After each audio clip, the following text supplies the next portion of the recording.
Bem, eu queria começar me apresentando, explicando um pouco mais qual é o contexto em que eu estou vindo para isso aqui. Eu tenho mais de 20 anos de trabalho como jornalista, mas nos últimos 10 anos eu tenho tido uma atuação muito mais acadêmica e de pesquisa mais aprofundada, do ponto de vista mais científico mesmo, de relações internacionais e ciência política. E o foco da minha pesquisa é o status do Brasil no mundo, é o lugar do Brasil no mundo, o papel que o Brasil pode desempenhar na política internacional. E esse é o tema do meu doutorado, é o tema desse livro que eu publiquei com base no doutorado, que chama-se Brazil's International Status and Recognition, que é tentando entender qual é o nível de reconhecimento que o Brasil tem como ator global. Um trabalho que eu fiz em contato com pessoas dos 5 membros permanentes do Conselho de Segurança da ONU, para entender do ponto de vista deles qual é o lugar do Brasil no mundo, que papel o Brasil pode ter no mundo.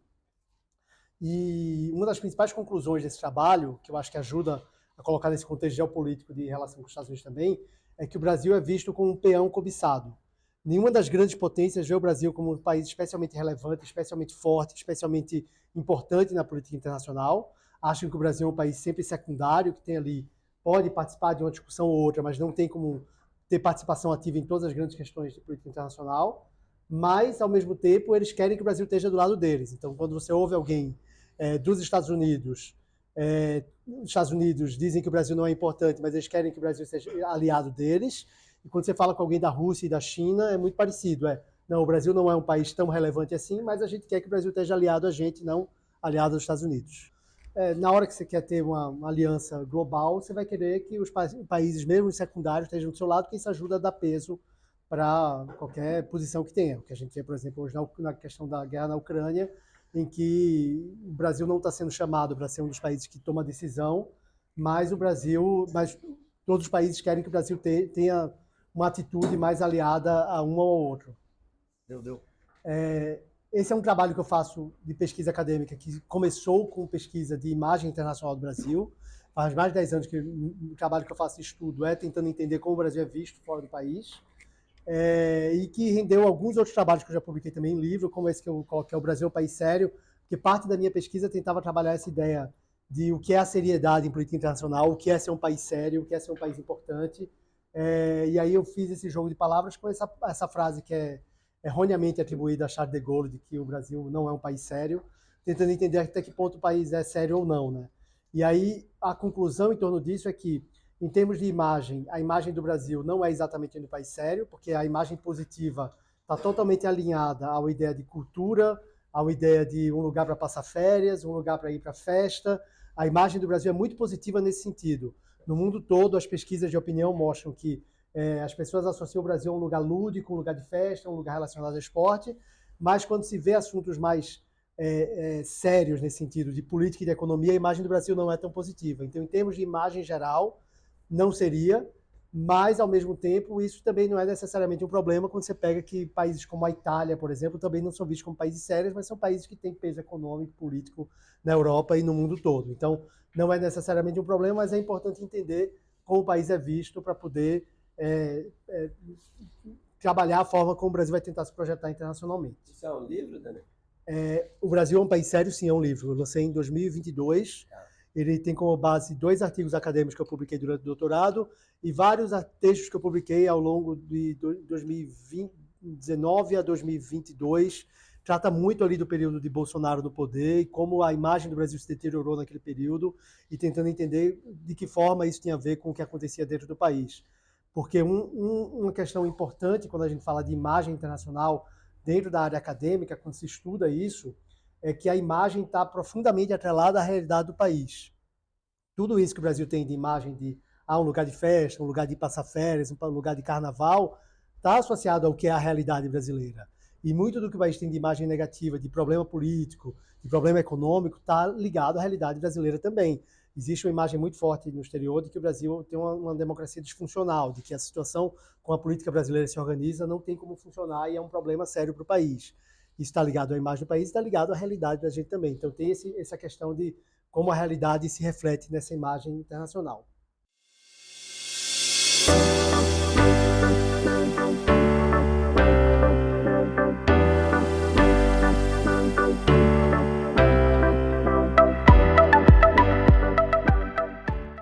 dois têm propostas de governo muito diferentes, tanto do ponto de vista doméstico, quanto do ponto de vista político, do ponto de vista econômico, quanto do ponto de vista internacional. São dois projetos que pensam a liderança americana de formas muito diferentes. Para entrar na questão do Brasil, eu volto um pouco para a questão de contextualização, que é para entender como os Estados Unidos veem o Brasil. Esse foi o tema do primeiro livro que eu escrevi, que chama Brasil, um País do Presente. Eu fiz esse livro depois de ficar 6 meses nos Estados Unidos e fazendo mais de 100 entrevistas lá, tentando entender como os americanos veem a posição do Brasil. E uma das questões centrais é que os Estados Unidos veem o Brasil como um país que está ali na sua periferia, dentro do continente, e que não é uma prioridade, mas que ele acha que é um país que poderia ser um parceiro importante para representar os interesses americanos na América do Sul. A sensação que os Estados Unidos têm é que o Brasil deveria ser naturalmente um país de uma mentalidade mais ocidental, mais alinhada aos interesses americanos e do Ocidente, e que o Brasil poderia ser um representante desses interesses ocidentais, liderando a América do Sul, por exemplo. Para os Estados Unidos, como a América do Sul como um todo não é uma prioridade para os Estados Unidos, eles pensam que o Brasil poderia ser esse representante desses interesses aqui, para eles não terem nem que se preocupar tanto com o que acontece na América do Sul. Mas, por outro lado, eles veem como um parceiro pouco confiável, porque eles percebem um anti-americanismo muito grande e uma posição do Brasil que é muito crítica a muitas das posturas hegemônicas americanas, e por isso eles acabam tendo uma frustração com a incapacidade do Brasil de ser esse aliado e de liderar na América do Sul. Dentro de uma análise mais detalhada dessa postura anti-americana, primeiro que existe uma postura crítica dos Estados Unidos histórica do Brasil, né? A gente tem uma postura que vem desde muito tempo atrás, a gente foi aliado na Segunda Guerra Mundial, mas já tinha uma suspeita muito grande sobre os interesses americanos no Brasil e na América Latina, então tinha uma postura de preocupação com essa influência americana. Hoje em dia, o que se vê é muito mais uma postura brasileira de ser anti-hegemonia americana de que anti-americanismo em si, tipo, não é ser contra os Estados Unidos, é contra a ideia de que os Estados Unidos devem ser a hegemonia global e devem controlar o mundo, ou ser a polícia do mundo, como muita gente às vezes pensa que é. E nesse contexto tem uma visão também muito crítica ao Brasil, é de que o Brasil é um país que está sempre em cima do muro. É um país que não toma partido, é um país que não escolhe lado, está ligado à ideia de autonomia, que é uma questão básica da diplomacia brasileira, está ligado à ideia de respeito a soberania dos outros países e de realmente ficar neutro em conflitos, mas isso é visto pelos Estados Unidos e por outras grandes potências como uma postura muito crítica e que atrapalha uma projeção mais forte do Brasil no mundo, porque um país, a ideia é que um país que está em cima do muro é um país que não toma partido, é um país que não pode ser líder. Um líder é um país que tem que escolher o lado, tem que tomar partido. Então, os Estados Unidos veem o Brasil dessa forma, um país que não é prioridade, que deveria ser um parceiro importante, mas que acaba frustrando essa vontade de se aproximar e de ter essa relação de aliança em que o Brasil poderia ser esse representante dos Estados Unidos na América do Sul. Diga, claro. A questão metodológica, quando você fala como eles nos veem, quem que você está entrevistando? São diplomatas? No caso americano, é o que, tanto no caso americano quanto no caso da minha pesquisa, é o que se chama de comunidade de política externa. Se inclui diplomatas, inclui jornalistas que cobrem essa área nos principais veículos internacionais, inclui academia, os acadêmicos que escrevem e pensam sobre o país. Eu trabalho em think tanks, que é fundamental para os Estados Unidos e para os países europeus, são instituições que têm muito peso na tomada de política. Então, são os players que têm peso na tomada de decisão de política externa do país. São essas pessoas que eu entrevistei em todos esses estudos e que tentam entender essa visão deles. O termo chique é stakeholders. Stakeholders, Mas que é um termo que é meio criticado na academia, né? Porque, tipo, na prática, são pessoas que... Porque o stakeholder é aquela ideia que vem de uma ideia meio medieval, de que o cara tá lá lutando junto. E esses caras aí estão, não, eles estão meio que, como a gente está aqui, dando opinião, mas ninguém está muito se comprometendo demais, né? Diga. Inclui integrantes dos dois partidos? Inclui integrantes dos dois partidos. Inclui, não necessariamente integrantes dos partidos, mas inclui think tanks que são mais aliados aos republicanos e aos democratas. Essa é assim, é impossível a gente medir 100% como todos pensam, mas é uma amostra bem representativa desse grupo. Bem, aí a gente entra de novo na questão de Estados Unidos, né, da eleição americana.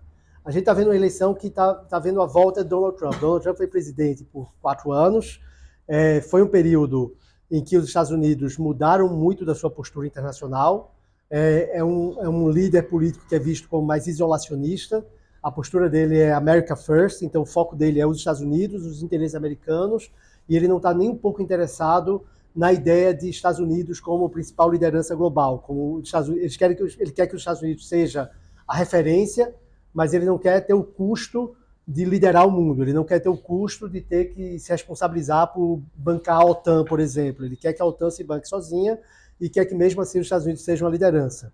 Então foi um período muito crítico dessa situação de liderança americana, houve um afastamento de alguns países que sempre foram muito aliados, e uma aproximação maior com alguns países que talvez não eram historicamente tão aliados do ponto de vista de democracia ou do ponto de vista de mentalidade ocidental e liberal que os Estados Unidos têm, mas que acaba tendo uma proximidade mais ideológica com o próprio Trump, como o caso do Viktor Orbán, por exemplo, que é visto como um cara de direita também aliado a Trump. Em relação à América Latina e ao Brasil, a posição de Trump pesa muito mais pelo interesse americano de barrar a entrada de imigrantes. Então, o Brasil, ele não quer imigrantes brasileiros lá, especialmente os imigrantes que chegam por baixo, os ilegais, que são os que ele vê de forma mais pejorativa. Ele acha que o Brasil poderia ajudar a absorver parte disso, desses imigrantes de outros países da América Latina que vão para lá, e vê a importância de alguma relação comercial bilateral, mas nem sem nenhum favorecimento. A gente lembra que quando o Bolsonaro era presidente, ele tinha uma proximidade muito grande com o Trump, mas mesmo assim Trump impôs tarifa a alumínio e outros produtos brasileiros que não era do interesse do Brasil naquele momento, mas ali ele defende o interesse americano acima de tudo e acaba não sendo muito bom para quem está em outros países e depende dessa relação com os Estados Unidos. Para essa campanha desse ano, a gente tem, por um lado, essa polarização crescente americana, que é muito marcante nessa imagem da capa da Time, que é o momento em que ele sofreu um atentado terrorista. Então, a gente tem uma situação de polarização lá, e a gente tem uma situação de polarização dos projetos políticos. Parte do projeto do Trump hoje é muito ligado ao que se chama do Projeto 2025, que é um projeto criado por um think tank republicano, que pensa como seria esse novo governo Trump, e que é muito criticado porque algumas pessoas veem nele uma semente de autoritarismo muito forte, de ocupar os espaços do governo, ocupar os espaços do Estado e evitar que haja discordância e que haja dissidência e que haja pessoas ali que não levem adiante o projeto.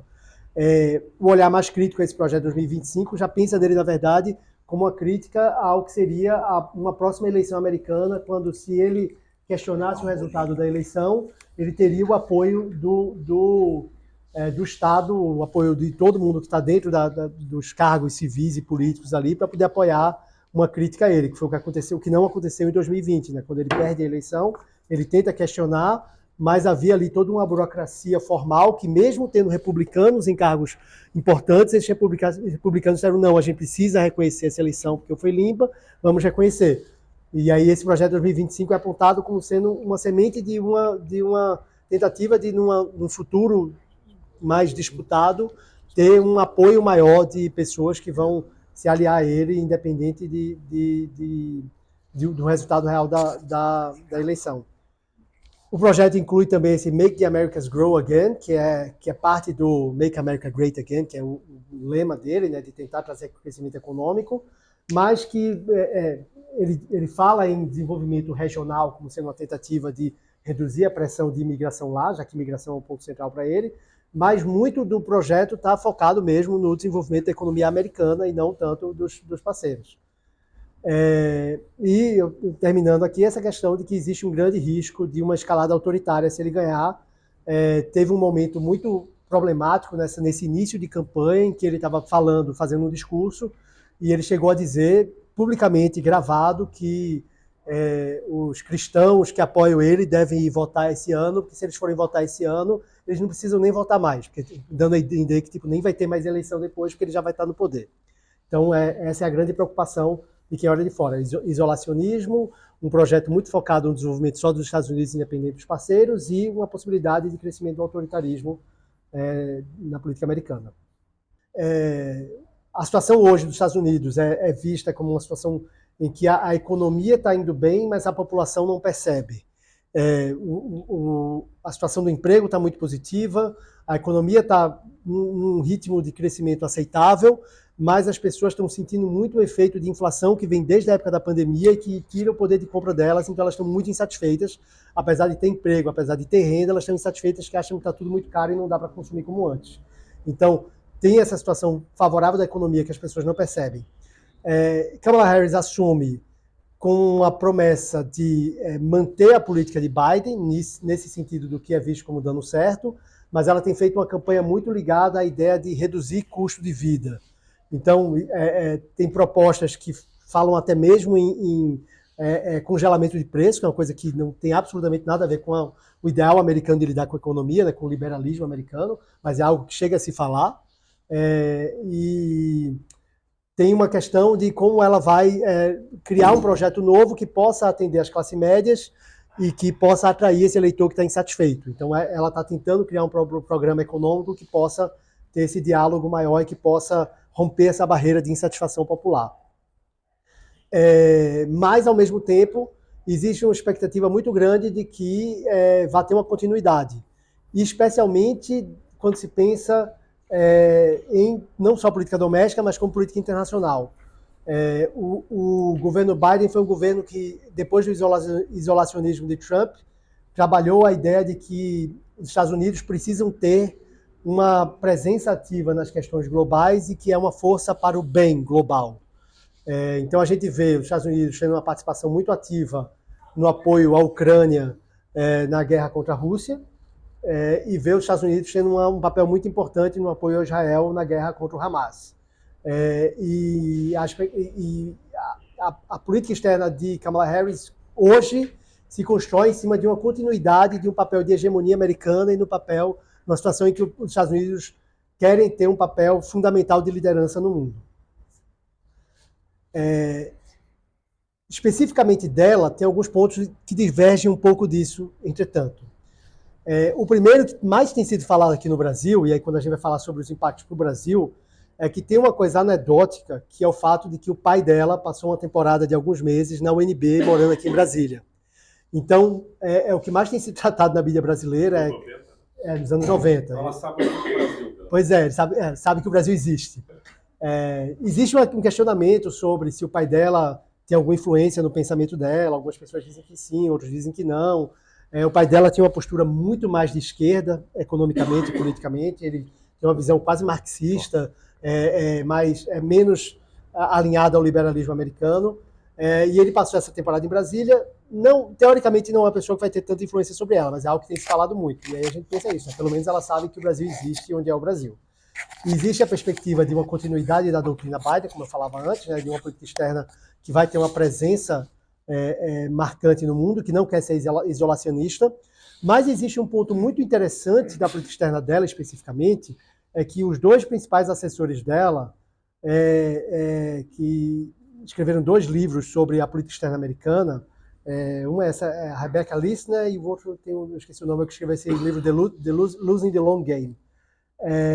São 2 assessores que têm uma visão mais crítica do papel americano no mundo. Eles acham que os Estados Unidos precisam ter uma postura menos arrogante, precisa aceitar que não vai conseguir ser mais liderar um mundo unipolar e que vai haver uma multipolaridade e que os Estados Unidos precisam se organizar para ser forte em um mundo multipolar.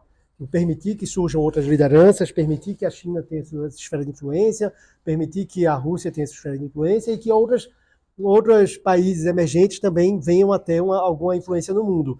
O que poderia ser muito favorável para o Brasil se a gente pega essa linha tradicional brasileira de querer ter um papel de protagonismo global, né, que é algo que é fundamental no pensamento do Itamaraty e que seria favorável, que está muito claro na política externa de Celso Amorim hoje em dia, com Lula, né? Ele acredita que existe multipolaridade, acredita que o mundo é multipolar e que existe espaço para um país como o Brasil emergir como uma dessas lideranças, um desses polos.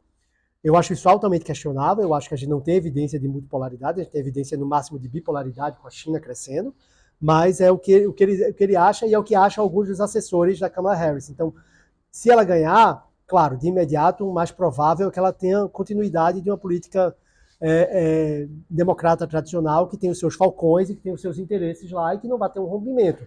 Mas é importante saber que seria uma presidente que estaria sendo assessorada por pessoas que têm uma visão de mundo mais diferente, menos arrogante, né, como eles dizem.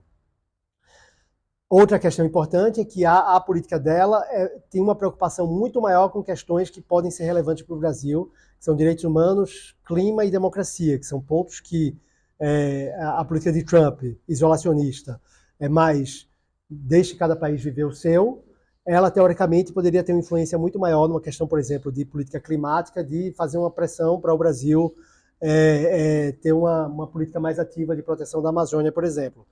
Não é nada parecido com o que Joe Biden chegou a falar na campanha dele em 2020, quando ele chegava a ameaçar o Brasil de sanções se o Brasil estivesse destruindo a Amazônia.